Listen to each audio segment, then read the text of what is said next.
Salam alaikum, bonjour à tous, que la paix soit sur vous. Je suis Assia Garcet et bienvenue sur la chaîne qui vous parle d'herboristerie et de santé au naturel.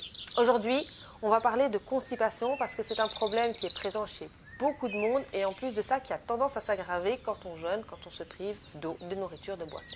Alors, je ne vais pas dans cette vidéo vous parler de constipation sévère ou de crise aiguë, on va parler de constipation chronique et de choses qui traînent depuis longtemps ou qui ont du mal à être gérées. C'est très simple, je vais vous dire 3 choses à faire et puis 3 choses à ne surtout pas faire. C'est parti!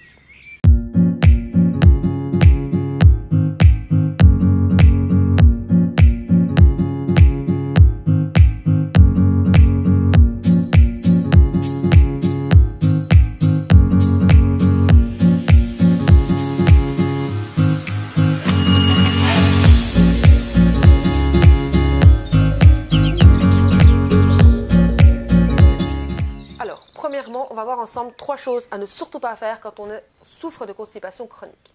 La première chose à ne pas faire, c'est d'ignorer le problème.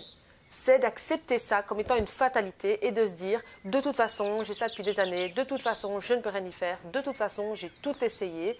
Vous avez probablement tout essayé, mais pas encore ce que je vais raconter aujourd'hui. Et donc, n'ignorez pas le problème comme si c'était un état normal de votre corps. Une constipation, c'est un déséquilibre qui est là et vous pouvez, quoi qu'il arrive, le ramener à l'équilibre. N'oubliez pas que dans notre belle religion, on a ce texte magnifique où Allah subhanahu wa ta'ala dit, je vais dans le sens du texte parce que je ne connais pas le texte évidemment par cœur, ni en arabe ni en français, mais le texte dit, pour chaque maladie, il y a une guérison. Et donc, ne jamais accepter un déséquilibre comme étant la norme. Ça, c'est la première chose à ne pas faire. La deuxième chose à ne surtout pas faire, ce sont les lavages. Alors, il y a des gens dont c'est devenu le gagne-pain. En tout cas, ici à Bruxelles, je sais qu'il y a beaucoup de gens qui en font leur gagne-pain. Et les arguments sont les suivants. Tu vas le faire une seule fois, il n'y a pas de risque d'addiction, tu vas voir, tu vas être bien propre de l'intérieur, tu vas te sentir léger, dégagé, etc. Un lavage, c'est quelque chose d'assez drastique, d'assez invasif et d'assez irritant. Donc on a une grande quantité d'eau qui passe d'un coup dans les intestins et souvent il n'y a rien à faire. Comme les muqueuses intestinales qui sont quand même fragiles ont été irritées, les personnes vont faire des lavages régulièrement. De toute façon, les gens qui vivent de ce commerce-là en proposent 3 d'office, je crois, ou bien 3 d'affilée au début. Ils y reviennent tous les mois, toutes les 3 semaines. Et plus on fait de lavage, et plus le corps devient fainéant et a tendance à attendre qu'on vienne le vider, faire la vidange, au lieu de faire lui-même la vidange. Donc les lavages, à moins d'être dans des crises de constipation sévères, aiguës et catastrophiques, on va éviter. Et pour la même raison, on va éviter tout ce qui est laxatif. Alors, quand je dis laxatif, ça veut dire les laxatifs sévères. Ce sont les laxatifs chimiques ou les laxatifs plantes, mais laxatifs sévères, parce que dans les plantes, on a les doux et les sévères. On va éviter les laxatifs sévères, type le séné, qui m'est souvent demandé. J'en ai vendu à une époque, j'ai complètement arrêté parce que je vois bien que les gens l'utilisent de manière très addictive. Et la fameuse huile de ricin, qui est aussi une purge un peu violente, et c'est vraiment pas une bonne idée de faire ça. À nouveau, les muqueuses, c'est en fait l'intégrité de vos muqueuses représente votre santé intestinale. Donc les muqueuses, elles sont fragiles. Si on les irrite, elles vont se fragiliser de plus en plus, devenir fainéantes, ne plus faire leur job.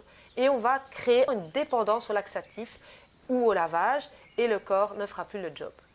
Donc les 3 choses que vraiment je vous recommande surtout pas de faire si vous avez une constipation chronique. L'idée c'est pas de mettre un pansement sur la fuite du vélo. Là, vous savez, quand une roue a une fuite, on met un petit pansement. Mais l'idée, c'est que ça répare pas le problème. C'est que la fuite, elle est toujours là. Donc normalement, il faut changer le pneu. Donc le truc, c'est on va aller en profondeur et je vais vous dire les 3 choses à surtout faire. Mais ce qu'on ne fait pas, c'est pas de lavage, pas de laxatif sévère ou drastique et pas ignorer le problème.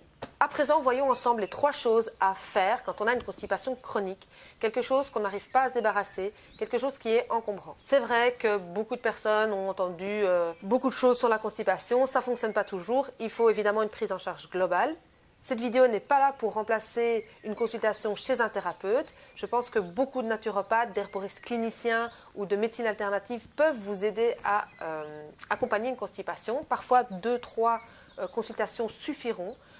Parfois, ça peut être des problèmes plus profond, ça peut être lié à d'autres pathologies de santé. Donc n'hésitez pas à consulter des thérapeutes de médecine alternative ou des homéopathes ou des médecins, peu importe, mais faites-vous aider parce que parfois seul, on est le nez sur le tableau, on ne voit plus rien et on n'arrive pas à bien gérer un problème de santé. Les 3 choses à faire, c'est 1.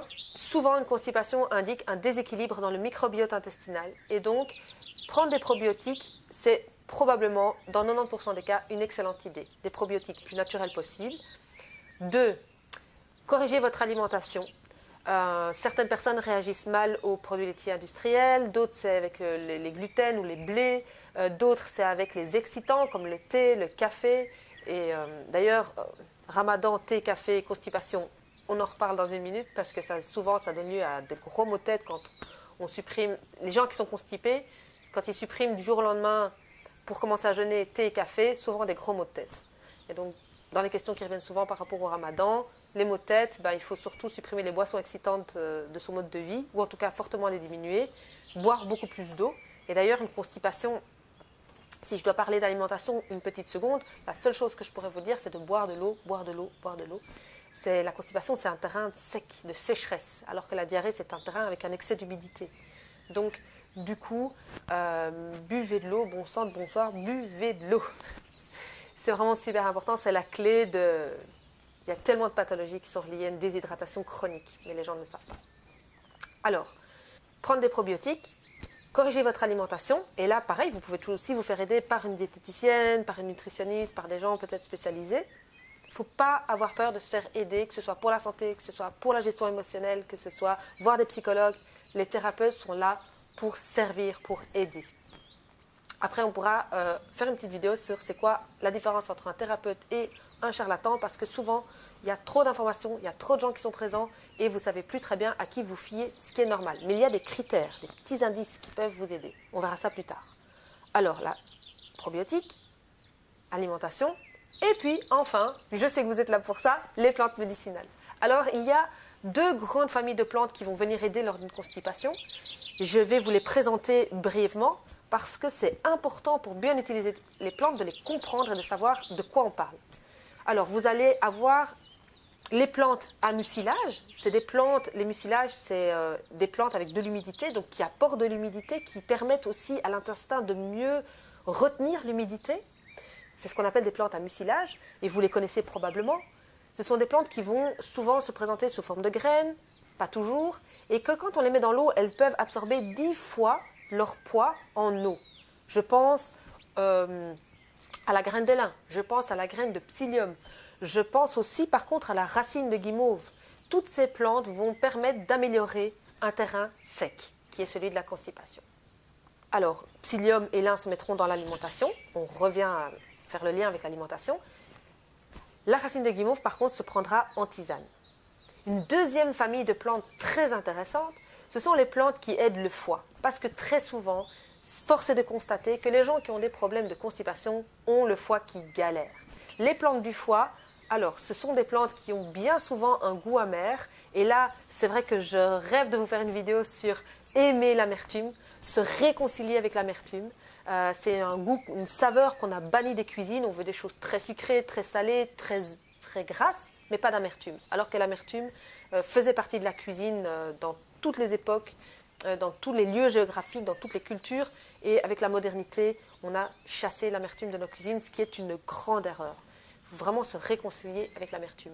Et donc les plantes amères, les plantes qui soutiennent le foie, vont souvent être très aidantes. Vous avez la racine de pissenlit, la feuille de pissenlit, la feuille d'artichaut, vous avez l'armoise, vous avez l'agripaume, vous avez l'aspirulodorante. Il y en a vraiment une quantité, c'est même très impressionnant de voir à quel point de nombreuses plantes médicinales sont des plantes amères.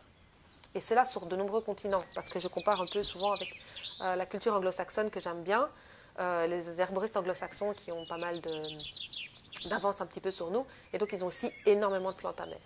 Donc les plantes à mucilage qui apportent de l'eau et qui aident l'intestin à mieux rester dans un milieu humide, et les plantes amères, les plantes du foie, les plantes qui vont soutenir le foie. Ça, ce sont les 2 types de plantes qu'il faut absolument que vous ayez auprès de vous. Voilà, j'espère que cette vidéo vous sera utile, qu'elle pourra vous aider. N'oubliez pas de vous abonner à la chaîne, d'activer la petite cloche pour recevoir des notifications quand les prochaines vidéos sortiront. Et moi, je vous dis à très bientôt. Bye bye!